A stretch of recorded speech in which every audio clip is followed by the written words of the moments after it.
At Precision Auto Works, Marcus Chen swept the same floor he'd been cleaning for 2 years. Invisible to the mechanics who walked past him, he never expected that a wealthy customer's broken Porsche and a careless bet would force him to reveal what he'd been hiding. What happened next changed everything, not just for him, but for everyone who'd underestimated the quiet man with a mop, the fluorescent lights of Precision Auto Works cast harsh shadows across oil-stained concrete. Tuesday afternoons brought the usual rhythm, air tools hissing, engines revving on the lifts, radio playing classic rock just loud enough to drown out the traffic noise from the street. The shop occupied a converted warehouse on the industrial side of town, 3 bays with hydraulic lifts, walls covered in tool chests and calendars from parts suppliers. Marcus Chen moved through it all with practiced invisibility. At 42, he'd perfected the art of being present without being noticed. Dark coveralls with janitorial services stitched on the back, a push broom that he wielded with methodical efficiency. Shoulders slightly hunched in a posture that said, "Don't look at me." He'd worked here for 2 years now, 3 p.m. to 11 p.m., 5 days a week. The job paid enough to cover his efficiency apartment and keep food on the table. More importantly, it let him stay close to engines without the pressure of being responsible for them. He was 42 but looked older when the fatigue showed through. Graying hair cut short, hands that bore old scars from years of different work, a face that most people's eyes just slid past. The mechanics barely acknowledged him beyond the occasional nod. That suited Marcus fine. The shop's owner, Frank Delgado, ran a tight operation, 3 full-time mechanics, all skilled, all expensive. They specialized in European imports, the kind of cars where a routine service costs more than most people's monthly rent. Frank stood near the front desk now, talking to someone Marcus couldn't quite see, but he could hear the frustration in Frank's voice carrying across the shop floor. "Mr. Zhao, I understand your concern, but we're doing everything we can." Marcus continued sweeping near Bay 2. Close enough to catch fragments of the conversation, the customer who stepped into view was in his 60s, well-dressed in a tailored suit that probably cost more than Marcus made in a month. Vincent Zhao. Marcus recognized him from previous visits. He drove a 2019 Porsche 911 GT3, midnight blue, immaculate except for whatever was currently wrong with it. "Everything you can." Vincent's voice carried an edge of barely controlled anger. "I brought my car here 3 weeks ago for what you said would be a simple fix." 3 weeks, Frank? "I've been driving a rental." "The issue is more complex than we initially diagnosed," Frank said, his professional calm starting to crack. "The engine management system is throwing codes we can't identify. We've replaced sensors, checked the wiring harness, run every diagnostic we have, and it still won't run properly. The engine cuts out randomly, won't hold idle, basically undriveable." Marcus paused his sweeping. He knew that car. He'd seen it on the lift in Bay 1 for weeks now, watched the mechanics tear into it with increasing frustration. Tony, the lead mechanic, was good. He'd been working on high-end European cars for 15 years. If Tony couldn't figure it out, it was bad. Vincent's voice rose slightly. "So what are you telling me? That you can't fix it?" "I'm telling you we need more time. Maybe send it to a Porsche dealer with factory diagnostic equipment. I came to you because you're supposed to be the best independent shop in the city. You charged me $3,000 already, and the car's worse than when I brought it in." Frank's expression tightened. "Mr. Zhao, I understand your frustration, do you? Do you understand what it's like to pay for expertise and get incompetence?" The shop had gone quiet. The 3 mechanics, Tony, Derek, and Luis, had stopped working to watch. This kind of confrontation was rare. Frank prided himself on customer satisfaction. Tony walked over, wiping his hands on a red shop rag. He was in his 40s, built thick from years of physical work, with a confidence that came from knowing his craft. "Mr. Zhao, I've personally spent 40 hours on your car. This isn't incompetence. This is an electrical gremlin that's not showing up on any of our scanners." "Then you're not using the right scanners." Tony's jaw tightened. "Sir, with all due respect, I know what I'm doing." "Then why isn't my car fixed?" The tension ratcheted up another notch. Marcus had stopped pretending to sweep. He stood near a tool chest, broom in hand, watching the confrontation unfold. Derek, the youngest mechanic at 28, spoke up from Bay 2. "Some of these newer cars, they're basically computers with wheels. When the software goes haywire, even the best diagnostics can't always pin it down." Vincent turned his attention to Derek. "So I should just accept that my $180,000 car is a paperweight?" "Nobody's saying that," Frank interjected. "We'll figure it out. I'll personally guarantee your guarantees don't mean much right now." Vincent looked around the shop, his frustration evident. "You know what? I'll make this interesting. I'll bet anyone here $5,000 that none of you can diagnose the actual problem by the end of the day. Not fix it. Just tell me what's actually wrong." The shop fell silent. $5,000. That was serious money. Tony exchanged glances with Derek and Luis. "That's not how diagnostics work. We can't just..." "That's what I thought." Vincent pulled out his phone. "I'm calling a flatbed to take it to the dealer, and I'll be leaving reviews on every platform I can find." "Wait," the word came out before Marcus could stop himself. Everyone turned to look at him. For a moment, the shop was so quiet Marcus could hear the hum of the vending machine in the break room. Frank's expression shifted from surprise to confusion. Marcus, Vincent looked at him with the same attention one might give a stray dog. Who's this? The janitor? Tony said, not unkindly, just stating fact. Marcus felt his heart hammering. Every instinct told him to back down, to fade back into invisibility. But something about Vincent's desperation and the mechanic's frustration pulled at something he'd tried to bury for 3 years. I might be able to help, Marcus said quietly. The silence that followed felt heavy. Then Tony laughed. Not cruel, but disbelieving. Marcus, no offense, but this isn't sweeping floors. This is high-level diagnostics. I know. Frank stepped closer. Marcus, I appreciate the offer, but Vincent interrupted. Does the bet apply to him too? Frank blinked. What? Your janitor says he can help. Does my bet apply to him? Can he take a look at the car? Tony shook his head. Mr. Zhao Marcus cleans the shop. He's not a mechanic. He's not even certified, but he just said he might be able to help. Vincent's eyes were sharp with something that might have been desperation or might have been curiosity. I'm willing to let anyone try at this point. Frank, you said you'd do everything you can. Let him look. Frank looked at Marcus with an expression that mixed confusion and concern. Marcus, you don't have to. I'll look at it, Marcus said. His voice came out steadier than he felt. If I can tell you what's wrong by end of day, Mr. Zhao pays me the $5,000. If I can't, I'll work an extra month here for free. That's ridiculous, Frank said. You could just damage something or waste everyone's time. Marcus met his boss's eyes. I won't damage anything, and if I'm wrong, you get free labor. What do you lose? Vincent was already nodding. I like this. The janitor thinks he can outdiagnose 3 professional mechanics. This I have to see. Tony crossed his arms. This is crazy, Frank. But Frank was studying Marcus with new attention. You know something about cars? I used to. Used to what? Marcus felt the weight of their stares. This was the moment where he could still back out, retreat into invisibility, keep his past buried. But looking at that Porsche on the lift, at Vincent's desperation, at the challenge in Tony's eyes, he made a choice.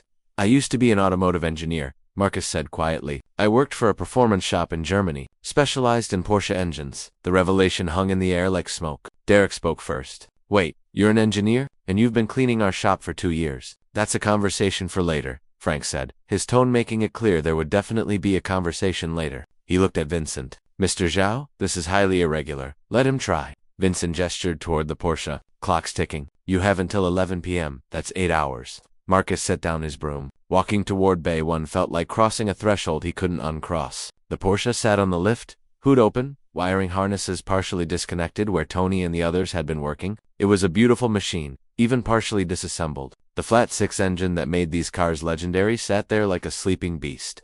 Complicated and elegant. Tony followed him. You're serious about this? You actually know what you're looking at. I know these engines, Marcus said, moving around to examine the work they'd done. This is a 4.0-liter naturally aspirated direct fuel injection, variable valve timing, dry sump lubrication. He pointed without touching. You've replaced the cam position sensors. Both of them. Tony confirmed, his skepticism giving way to cautious interest. Crank position sensor. That too. Also the throttle position sensor, map sensor, even the fuel pressure regulator. Marcus crouched down, looking at the wiring harness. What codes is it throwing? Tony pulled out a diagnostic tablet. P0300, random misfire. P0170, fuel trim. P0420, catalyst efficiency. But they're intermittent. Sometimes it throws them, sometimes it doesn't. No pattern we can identify, and it cuts out randomly. No consistency to when or how exactly. Sometimes it'll idle for 5 minutes, fine. Sometimes it dies immediately. Sometimes it seems okay then cuts out at 3000 RPM. Marcus stood up, his mind already running through possibilities. This was the part he'd missed, the puzzle solving that had once defined his life. Can you start it for me? Tony climbed into the driver's seat and turned the key. The engine caught, ran rough for a moment, then smoothed out. It idled for maybe 30 seconds before stuttering and dying. See? Tony got out, completely random. But Marcus had been listening, not just to the engine, but to something else. Start it again. Tony did. This time it ran for almost a minute before dying. Again, 5 more starts, each slightly different. Marcus moved around the car, listening from different angles. The mechanics were watching now, along with Frank and Vincent. Even Luis had come over from Bay 3, curiosity overcoming whatever job he'd been working on.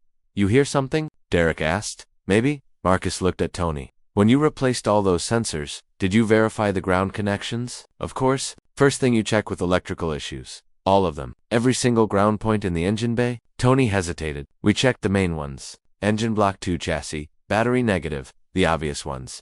Marcus pointed to a spot near the back of the engine bay, where wiring disappeared toward the firewall. There's a ground bundle back there that connects to the firewall. Small wire, easy to miss. On these GT3 South, it grounds several sensor circuits. If that connection is corroded or loose, you get exactly this kind of intermittent failure. Tony's expression shifted. The firewall ground, I didn't even think about that one. Most people don't. It's hidden, and it usually doesn't fail. Marcus looked at Vincent. But if it does, it causes chaos with the engine management system. The computer gets inconsistent ground references, thinks sensors are giving bad readings, throws random codes trying to compensate. That's it. Vincent's voice carried skepticism. A bad ground wire. Won't know until we check it. Marcus looked at Frank. Do we have time? Frank checked his watch. It's 3:45. You've got 7 hours. Tony was already moving, pulling tools from his chest. That ground bundle is a pain to access. We'll need to remove the intake manifold to see it properly. I'll help, Derek said, grabbing another tool set. Marcus started to step back, to fade into the background, but Tony stopped him. No way. This is your diagnosis. You're working on it with us. For the next 2 hours, Marcus found himself doing something he hadn't done in 3 years. Working on an engine. His hands remembered the motions, the careful precision required with expensive components. Tony and Derek worked alongside him, their initial skepticism replaced by professional focus. Luis brought them coffee. Frank watched from a distance, his expression unreadable. They removed the intake manifold carefully, disconnecting fuel lines and vacuum hoses, labeling everything. The work required patience and coordination. Marcus felt the old muscle memory returning, the satisfaction of understanding how systems fit together. Finally, they exposed the firewall area Marcus had indicated. The ground bundle was there, a cluster of black wires connecting to a bolt mounted on the firewall. Tony reached in with a ratchet and tried to tighten the bolt. It spun freely. The threads are stripped. Tony breathed. The bolt's not making proper contact. Derek leaned in to see. How did we miss this? Because you weren't looking for it, Marcus said, and because it's intermittent. Every time the engine vibrates, that bolt makes or breaks contact randomly. Sometimes you get good ground, sometimes you don't. Vincent had moved closer during the disassembly. Now he stared at the loose bolt like it had personally offended him. 3 weeks? $3,000. And it was a stripped bolt. Not just stripped, Marcus explained. Someone over-tightened it at some point, probably during previous service. Damaged the threads. It's been slowly getting worse, making the problem more frequent. Tony ran a hand through his hair. I should have found this. You would have eventually, Marcus said. Sometimes you need fresh eyes. Frank stepped forward. Can we fix it? Need to drill out the stripped threads and install a helicoil, Tony said. I've got the kit. An hour of work, maybe 2. Do it, Vincent said immediately. The repair itself was straightforward but meticulous. Tony drilled out the damaged threads while Marcus held a vacuum to catch metal shavings. Derek prepared the helicoil insert. They worked together with practiced coordination, and Marcus realized he'd forgotten how satisfying this could be. Working with skilled people toward a common goal. By 7:30, they'd installed the new ground connection and begun reassembling the intake manifold. By 9 o'clock, everything was back together. Tony started the engine. It caught immediately and settled into a smooth, perfect idle. He revved it. The engine responded cleanly. No hesitation, no stumbling. He let it run for 5 minutes, then 10. It purred like the precision machine it was designed to be. Vincent's face transformed from skepticism to something like wonder. That's it. It's actually fixed. Tony was grinning now. Let me take it for a test drive to be sure. 20 minutes later, he returned with the Porsche and confirmed what they all already knew. The problem was solved. The car ran perfectly. Vincent looked at Marcus for a long moment. Then he pulled out his phone and tapped at the screen. What's your name again? Marcus Chen. Give me your banking details. Marcus Chen, you just earned $5,000. The reality of it hit Marcus like a wave. $5,000. That was 3 months of rent. That was security and breathing room he hadn't had in years. But as he watched Tony and Derek celebrating, as he saw the relief on Frank's face and the satisfaction on Vincent's, he realized something else. The money mattered, but what mattered more was the feeling of being useful again, of solving something that needed solving. Frank approached him as Vincent was writing down details for payment. My office. Now, the small office off the main shop floor smelled like coffee and motor oil. Frank closed the door and gestured to a chair. Marcus sat. You want to tell me what that was about? Frank's tone wasn't angry, just searching. Automotive engineer, Germany. Porsche specialist. Marcus had known this conversation was coming. He took a breath. I worked for a performance shop in Stuttgart for 8 years. We modified and repaired high-end Porsches for racing teams and private clients. I was good at it.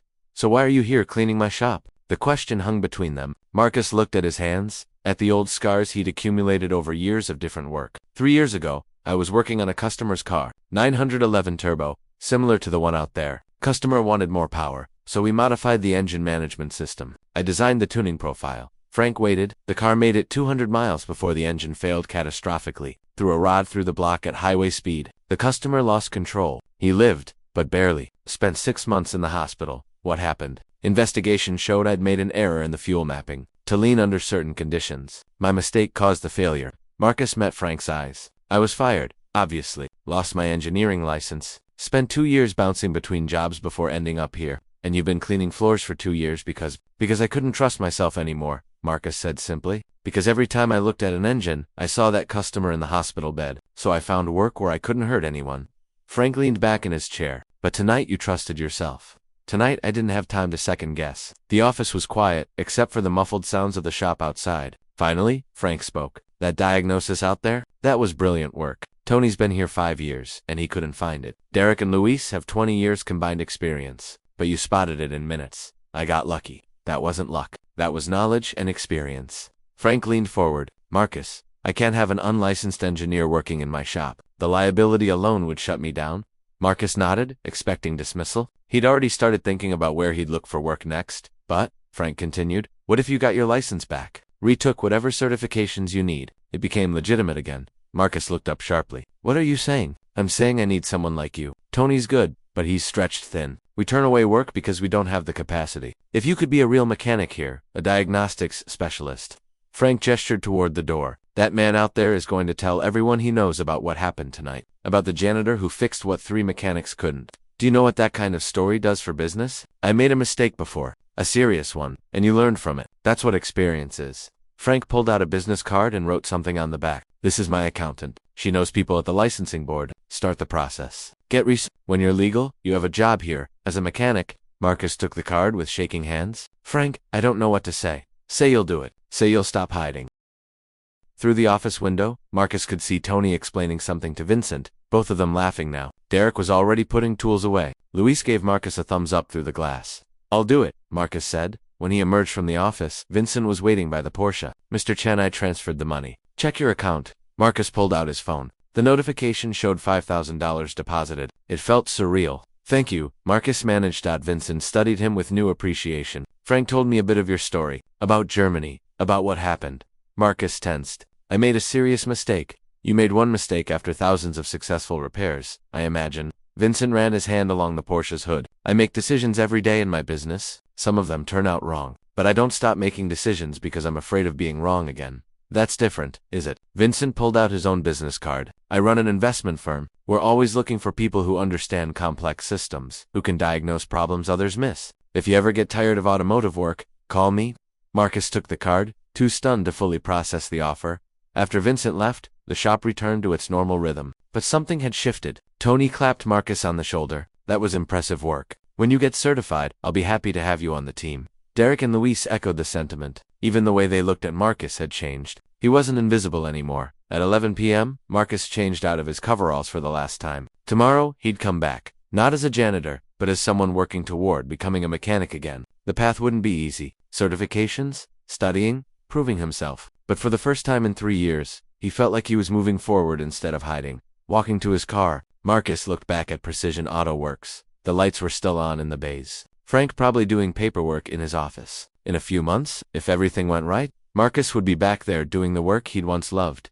He thought about Vincent's words. About not stopping because you're afraid of being wrong again. Maybe that was the real lesson of tonight. Not that he was infallible, but that one mistake didn't have to define everything that came after. Marcus checked his phone. The $5,000 was real. But more valuable than the money was the feeling he'd had tonight while diagnosing that engine. The satisfaction of solving a puzzle, of using his skills to help someone. He'd spent 3 years convinced that stepping away was the safest choice. But tonight had shown him that sometimes the safest choice was also the smallest one. And maybe he was tired of living small. Tomorrow he'd make calls about research. Tomorrow he'd start the long process of rebuilding what he'd lost. But tonight, driving home through empty streets, Marcus Chen felt something he hadn't felt since before the accident. He felt like himself again.